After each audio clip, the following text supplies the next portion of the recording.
जालना, धनगर समाजाचा इशारा मोर्चात. मागणी: धनगर समाजाला एसटी प्रवर्गातून आरक्षण द्यावे. मोर्चा दिनांक व ठिकाण: सप्टेंबर 24, जालना शहर. मोर्चात सहभाग: राज्यभरातून आलेले हजारो समाजबांधव.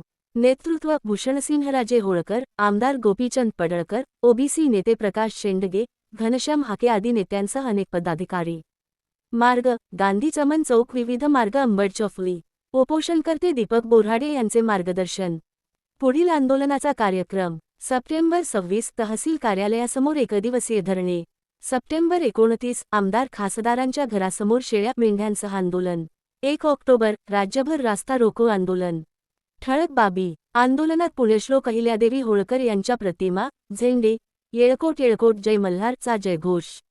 मोर्चेकऱ्यांसाठी नाश्ता पाण्याची सोय, पण वाहनतळ अपुरे पडले.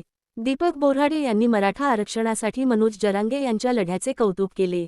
आरोप: 2014 मध्ये दिलेला पहिल्या कॅबिनेटमध्ये आरक्षण हा देवेंद्र फडणवीस यांचा शब्द पाळला नाही. निर्धार: फडणवीस यांनी दिलेला शब्द पाळेपर्यंत आंदोलन सुरू ठेवणार. सरकारी प्रतिसाद: जिल्हा दौऱ्यावर आलेल्या कृषीमंत्री दत्तात्रय भरणे यांनी उपोषणस्थळी भेट देऊन आश्वासन दिले. आरक्षणासाठी प्रयत्न करेन, निवेदन मुख्यमंत्री व उपमुख्यमंत्र्यांकडे सादर करू. माधव न्यूज महाराष्ट्र संपादक सुरेश पोटे.